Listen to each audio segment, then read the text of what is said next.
मुझे पता है मेरे जन्म को लेकर आपके मन में कितना उत्साह, रोमांच व उत्सुकता है।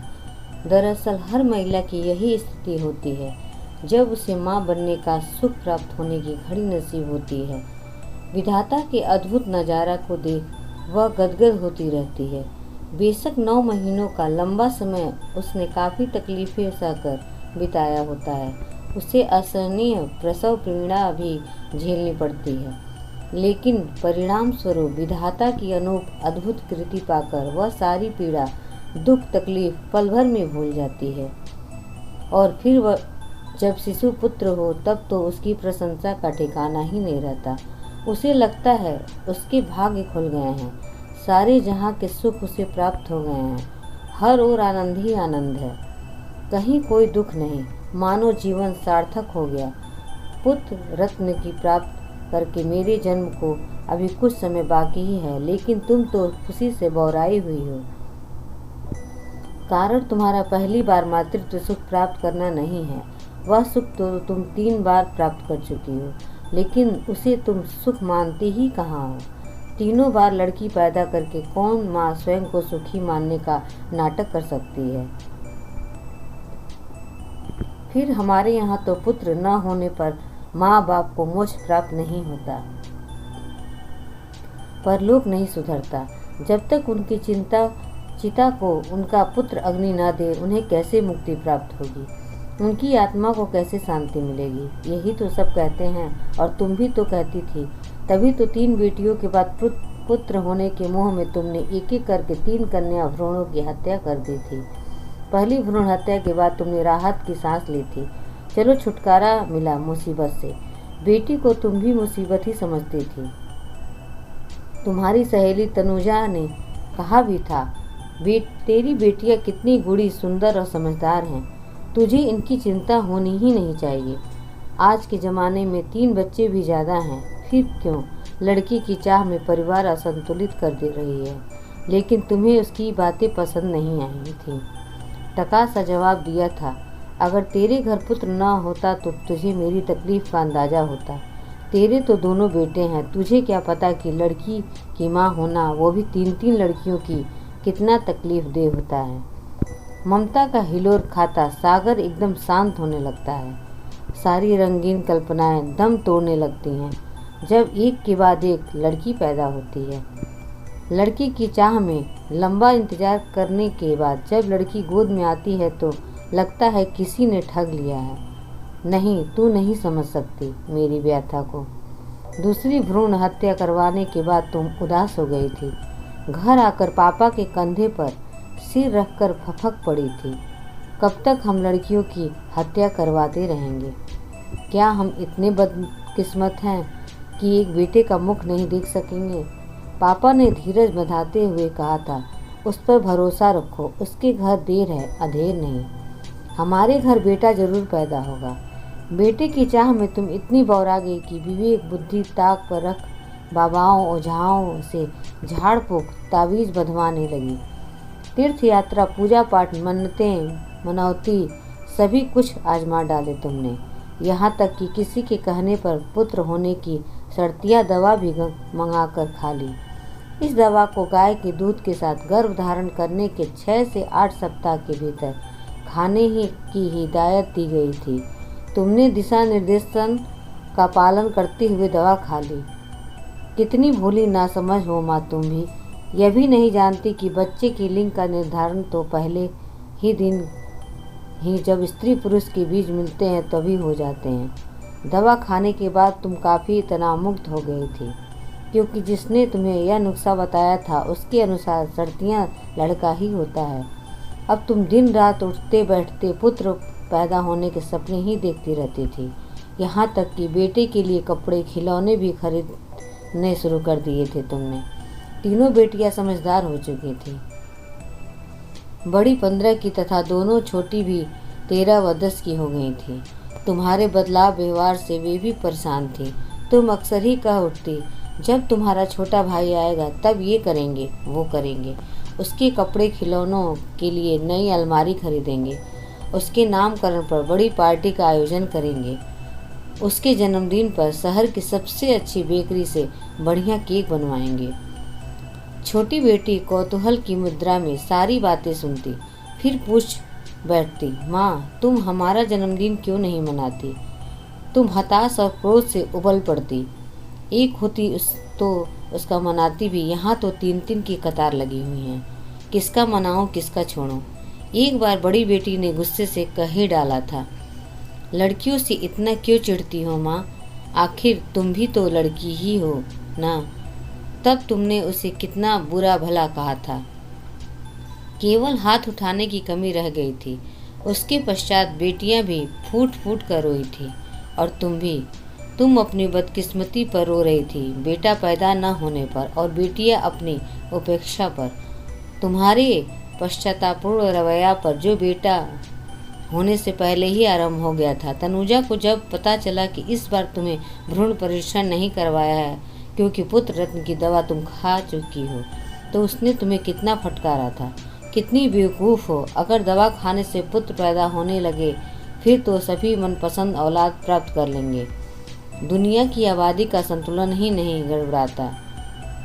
जब मूर्खता कर रही बैठी हो तो अब भ्रूण परीक्षण जल्दी से करवा लो, कहीं देर हो गई तो पछताना न पड़ जाए। तुम बुरी तरह घबरा गई थी। कहाँ तो दिन रात बेटे के सपने देखने में मग्न रहती थी, और कहाँ तनुजा ने संशय में डालकर सारे सपने बिखेर दिए थे। तनुजा के ही साथ तुम उसी दिन डॉक्टर के पास दौड़ी थी। जब डॉक्टर ने बताया तुम्हारे गर्भ में पुत्र नहीं बल्कि पुत्री है, तो तुम्हें गस आ गया। आंखों से अश्रुधारा बह निकली थी। डॉक्टर ने यह भी स्पष्ट कर दिया था कि समय अधिक बीत जाने के कारण अब गर्भपात भी नहीं किया जा सकता। उस घड़ी तो तुम्हारी स्थिति इतनी दयनीय हो गई थी, जब डॉक्टर के पैरों पर गिरकर रोते हुए तुम गिड़गिड़ा रही थी, डॉक्टर साहब कुछ भी करिए, मुझे लड़की नहीं चाहिए, किसी भी कीमत पर मुझे इससे छुटकारा चाहिए। फिर तुम्हारी तथा पापा की स्वीकृति पर डॉक्टर ने खतरनाक कदम उठाया था। लड़की को इंजेक्शन देके पहले मारा, फिर प्रसव किया द्वारा उस मरी बच्ची को बाहर निकाला। बाहर निकालने के लिए भी उसने अंगों को काटना छाटना पड़ा था। कितनी क्रूर हो गई थी तुम और तुम्हारी ममता। 2-3 दिन तुम्हें अस्पताल रहना पड़ा था। बड़ी बेटी को सारी बात समझ आ गई थी। तुम्हारे प्रति दया या तरस के स्थान पर उसके मन में घृणा के भाव पैदा हो गए थे। तभी तो उसने कितनी हिकारत से तुम्हें देखा था। तुम उसकी नज़रों का सामना नहीं कर पाई थे, चुपचाप आंखें बंद कर मुंह फेर लिया था। सहज होने के पश्चाताप कई बार तुमने फैसला किया अब कोई चांस नहीं लोगी। 3-3 बेटियों की हत्या की अपराधीन बनने के बाद तुम डरने लगी थी, अगर फिर लड़की हो गई तो। इसी कसमकस में 2 साल बीत गए थे। बेटियां भी फिर से तुम्हें जुड़ने लगी थी, कदाचित यह मानकर कि अब तुम परिवार बढ़ाने के बजाय पुत्र के मोह को त्याग कर लड़कियों पर ही समुचित ध्यान दोगी। पर पता नहीं विधाता भी क्या क्या खेल रचाते हैं। उन्होंने तुम्हें इतनी प्यारी गुणी समझदार बेटियां दी, लेकिन स्वयं को गर्वित महसूस करने के स्थान पर तुम तो अपने को सबसे बदनसीब मानती थी। विधाता से सदा शिकायत थी तुम्हें कि उसने तुम्हें पुत्र सुख से वंचित रखकर तुम्हारे साथ बड़ा अन्याय किया है। फिर पता नहीं कैसे तुम्हारी कोख में मेरा अवतरण हो गया। जब तुम्हें मेरी उपस्थिति का एहसास हुआ तो तुम तनुजा के पास दौड़ी। दोनों मिलकर डॉक्टर के पास गए और भ्रूण परीक्षण के बाद जब डॉक्टर ने कहा बधाई हो, इस बार आपकी मुराद पूरी हो गई, शिशु लड़का है, तो मारी खुशी से तुम रो पड़ी थी। संयत होने पर दोबारा पूछा तुमने, डॉक्टर साहब ठीक से देखा ना आपने, लड़का ही है ना? डॉक्टर मुस्कुरा दिया था। उसकी स्वीकृति पर तुम तनुजा के गले से लिपट गई थी। कंठ अवरुद्ध हो गया था, कुछ बोल ना पा रही थी। लगभग 20 वर्षों की तुम्हारी लालसा अभिलाषा पूर्ण होने जा रही थी। पल भर में ही तुम्हारी विधाता से की गई तमाम शिकायतें आभार में परिवर्तित हो गई थी। तनुजा ने भी बधाई देते हुए तुम्हारी पीठ थपथपाई थी। माँ, तुम्हारे संबंधियों और रिश्तेदारों में ऐसे बेटों की कमी नहीं रही जिन्होंने माँ बाप की बुढ़ापे की लाठी बनने के स्थान पर उन्हें वृद्धाश्रम में भेज दिया, उनकी संपत्ति जबरन हथिया ली। उन्हें दर दर की ठोकरें खाने को मजबूर किया, उनसे संबंध तोड़ लिए। एक बेटे ने तो संपत्ति के लिए बाप की हत्या कर डाली। क्या तुम ये सब नहीं जानती? बहुत अच्छी तरह जानती थी, लेकिन तुम परंपराओं की परिपाटी से बाहर नहीं आना चाहती थी। लड़की के बिना वंश कैसे चलेगा, यही दलील थी न तुम्हारी। अच्छा बताओ, पापा अपने दादा परदादा का नाम या उनके बारे में कुछ बता सकते हैं? नहीं ना? फिर किस वंश परंपरा को चलाने की तुम्हें चिंता लगी रहती? अब कोख में मेरे आ जाने से तुम चिंता मुक्त हो गई हो कि क्या तुम्हारा वंश चलता रहेगा, तुम्हारी बुढ़ापे का सहारा आ जाएगा, तुम्हें मृत्यु के बाद मुक्ति प्राप्त होगी, पर लोग सुधर जाएगा, कोई तुम्हें निपुति नहीं कहेगा। खुशी से तुम बौरा रही हो, जैसे पहली बार मातृत्व सुख प्राप्त हो रहा हो। कुछ ऐसा ही तुम्हारा व्यवहार सोच होते जा रहे थे। कोख में लड़की न होने के कारण इस बार घरवासी में परिवर्तन तुम जबरन महसूस कर रही हो। तुम्हारा जी मिचलाना इस बार बहुत कम समय तक हुआ। खट्टा खाने की बजाय मीठा खाने का इच्छा होती। चेहरे पर थकान झाइयों के स्थान पर लावण्य आ गया, रंग निखर गया। पेट का उभार पहले की बजाय अधिक तेजी से हो रहा है। चाल में परिवर्तन आ गया, लेकिन अंधविश्वासों परंपराओं में जकड़ी अज्ञानी माँ ये नहीं जानती कि विज्ञान चाहे कितनी भी तरक्की कर ले, कभी कभी और कहीं कहीं वो भी गलत सिद्ध होता है। और मेरे बारे में तो डॉक्टर भी गच्चा खा गए, बहुत बड़ी भूल कर बैठे। तुम्हें बताया कि तुम्हारे गर्भ का शिशु लड़का है, लेकिन असलियत यह है कि मैं लड़का नहीं। मेरे जन्म के बाद खुशियां मनाने के बड़े बड़े ख्वाब तुमने देख डाले हैं, योजनाएं बना रखी हैं। मोहल्ले भर में लड्डू बंटवा जाएंगे, बैंड बाजा बजेगा, पटाखे आतिशबाजी चलाए जाएंगे, घर में शुद्ध घी के दिए जलाए जाएंगे, मगर तुम्हारी सारी योजनाएं धराशायी हो जाएंगी, ख्वाब बिखर जाएंगे। जब जन्म के बाद तुम मुझे देखोगी, कभी कभी नीति भी ऐसी अनहोनी घटनाएं प्रस्तुत कर देती हैं जिसे देख मानना पड़ता है कि होनी बड़ी बलवान है। मुझे देखने के बाद तुम तो गश खाओगी, मोहल्ले बिरादरी के लोग भी हड़कंप सा मच जाएगा, मजमा लग जाएगा तुम्हारे घर मुझे देखने के लिए, और आनंद फानन में तालियां पीटने गाने वालों की जमात पहुंच जाएगी। अपनी बिरादरी के बच्चे को ले जाने की उनकी कोशिश होगी, और तुम्हारी हालत सांप से छुंदर सी होगी। शायद विधाता ने 3-3 लड़कियों की हत्या के तुम्हारे अपराध के दंडवत स्वरूप मुझ जैसे मानव को तुम्हारी कोख में डाल दिया। ऐसे मानव की उत्पत्ति के कारण का जवाब तो डॉक्टर के पास भी नहीं है, लेकिन उस अदृश्य शक्ति या होनी अथवा विधाता कह ले के आगे किसी की नहीं चलती। औलाद चाहे लड़का हो या लड़की, माँ के प्रति मोह प्यार से उससे ही होता ही है। मैं भी यही सोचकर परेशान हूँ कि मेरे जन्म के बाद तुम पर जो दुख तनाव का पहाड़ टूटेगा, उससे तुम कैसे निजात मिल सकती है। मेरे कारण लोग तुम पर ताने कसें और तुम्हें शर्मसार होना पड़े, यह मुझे कैसे मंजूर होगा। तुम, पापा और मेरी बहनें लोग के व्यंग बाण से कैसे बच सकते हो, मुझे यही चिंता सताए जा रही है।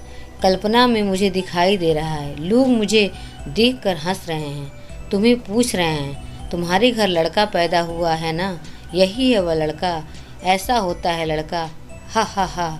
जैसे किसी समझदार बच्चे की निकर उतार छोड़ दोस्त उसे कहते हैं नंगा सेम सेम।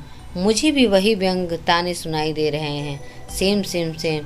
बहनों की सहेलियां मुंह छिपाकर हंस रही हैं। तेरे घर भाई पैदा हुआ है, क्या सचमुच वह लड़का है? पापा अपने भाग्य को कोस रहे हैं, पता नहीं किन पापों की सजा है यह। बस माँ, अब मुझसे और नहीं देखा सोचा जा रहा। पूरे परिवार को नारकीय जीवन की भट्टी में नहीं झोंका जा सकता। मैंने बहुत सोच समझ कर निर्णय कर लिया है। सभी को जलील भरी जिंदगी से उबारने का एक ही रास्ता है, मेरे जन्म को रोकना। इसे तुम तो करोगी नहीं, क्योंकि तुम तो लड़की की गलतफहमी में पुलकित हो रही हो। अतः यह कार्य मैं खुद ही कर रहा हूँ, तुम्हारी कोख में आत्महत्या कर रहा हूँ। अलविदा। अगर कहानी पसंद आई हो तो प्लीज़ लाइक एंड सब्सक्राइब ज़रूर करें।